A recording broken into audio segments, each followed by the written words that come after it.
What's going on, guys? This is Juan with Greener Grounds Lawn Service, and in today's video we're going to talk about hurricane preparedness in regards to your landscaping and what you should do, when you should do it, and why it's so important.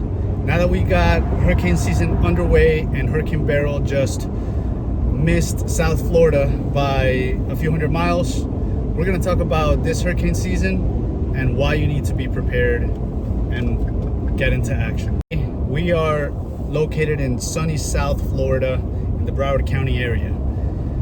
If you're in the area, you know how common hurricanes are for us. In the last 5 or 6 years, maybe a little bit more, we've been lucky only getting maybe one storm that hits our way. If you are in Western Florida, you've been hit a little bit more often frequently than here in the Southeast. So I want to talk to you guys about hurricane preparedness, what you need to do, the importance of it. And if this is your first time tuning in, like, subscribe, comment, share this video with somebody that you think needs to watch this. So first things first, hurricane season is among us, and it is predicted to be one of the most active hurricane seasons in recent history, with an estimated 10 to 12 named storms, and about 4 or 5 of them being major hurricanes. I could be a little off about this. Last time I saw this reporting was a while back, and maybe I should do my due diligence and actually go back and see it. But I know that it's going to be a very active hurricane season. Regardless, the amount of storms is not the point of this video. It is about being prepared and ensuring that your home is protected at all costs.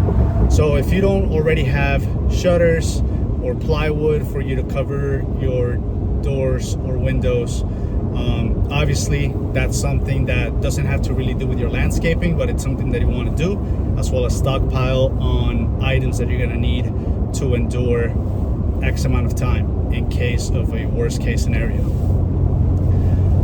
And these are things that you should not take lightly. Don't take action. Don't make your action a reaction. Let me explain. Once you see that a hurricane is actually coming our way and it's going to be a direct hit within a week, don't take action then, because in a week leading up to a hurricane striking, city resources could be limited. So let's say, for example, you do landscaping and you need to get landscaping done for your home, maybe taking down all the coconuts or palm fronds that are kind of hanging down, taking down tree limbs that may be hazardous to your family and your home. If you're cutting that within a week of a hurricane coming, it might be a little too late, because the city may be overwhelmed with bulk pickups for these types of yard debris in order to clear up any potential hazardous flying things. So you want to act now. You want to be preventive and not reactive. I recently got hired by one of my regular lawn care customers. They have a multifamily property, and they wanted to get the whole backyard basically cleaned up. They had this overgrowth of these trees and these palm fronds and these vines that were all intertangled in the power lines, and that area had not been treated even prior to me starting service at that property over a year ago. So there was a lot of overgrowth. It took my company about 5 hours to get the whole clearing done, but we managed to get it done. And it is a night and day comparison. Not only are they prepared in the event that a storm comes, but just as a landlord, it shows initiative and that they care for their tenants. Things to think about being storm prepared is if you have coconut palms or Christmas palms, pretty much any of these palms that are going to create potential projectiles, you got to think about how fast and how strong sustained mile per hour winds are. even a category 1, which I think goes up to like 75 or 85 miles per hour. Just think of that consistently in the atmosphere, or in the climate. Just 80 mile per hour winds going consistently, circularly. What's that going to do? It's going to release all these seed pods and eventually make them as projectiles. If you don't have protection for your home, for your windows, for your doors, these are bullets in a hurricane. God forbid it's more than a category 1 hurricane.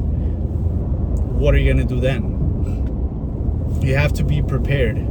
Be proactive, not reactive. Get your landscaping in order. Get it done now. If you have overgrowth, if you have tree branches that are going over your roof line, that are even just too close to your home's foundation, to the walls, get those trimmed. These storms are very powerful. Not only do they have sustained winds, but the wind gusts are 30, 40 miles per hour faster than the sustained winds. So these are things that could cause the breaking of tree branches, the chucking of coconuts, and these hundreds of little seeds that could go all over the place. If you have a pool and you have a very lush backyard, just think of how much it's going to cost to have a pool cleanup after a hurricane passes by, versus if you get these tree branches cut out prior to it being additional work. Also think about, if you don't get your landscaping maintained, cut back, pre-hurricane, how much more are you going to have to spend to have post-hurricane cleanup? Because there's preventative and there's reactive. And I know I keep saying that, I've said it a few times, but that's just the point I want to get across. You want to prevent damage versus reacting to the damage. You're always going to pay 1.5 or 2 times more for damage after the fact than if you take the preventative measures and put money up front to be prepared and have your home secure. Think about this. Let's say you don't cut the branches, a storm comes, and these branches break off. Not only are you gonna have to pay to get that cleared out, maybe hauled away, or chopped up in order for the city to come pick it up whenever they can, but it could cause potential damage to your home. So think of paying for somebody to come get rid of it, or chopping it up and taking it out to the front, cleaning your backyard of all this fallen debris, plus potential damages that you have to now invest into your home because of the fact that your landscaping was a little bit overgrown. You didn't take the preventative measures, and then you have structural damages to your property. Now your insurance might cover that, but do you really want to, with the way that insurance rates are going here in Florida, just by even having a claim of any sort, it could lead to an increased homeowner's insurance. And that could be the difference between you being able to pay your mortgage and not. So I just want you guys to think about all of these chain reaction of events and effects of not, spending a few $100s, or in certain cases it may be a couple thousand, in order to get your home's landscaping conditioned to be able to be prepared in case of any major storm. And with that, I'm going to close this video. I hope you guys take something away from this. Don't wait until meteorologists, I think that's the way you say it, until they tell you we have imminent impact, we're going to be hit by a category X hurricane in the next week. So be prepared, because it might be too late. And with all that being said, if you like this video, if you learned anything, if you can appreciate the fact that just somebody's putting out this information and kind of making you realize all the costs that can be attributed to not having your landscaping maintained prior to a hurricane coming. If you learned anything, like, subscribe, comment, join the community. We're here to talk about anything and everything lawn care related. Peace, guys.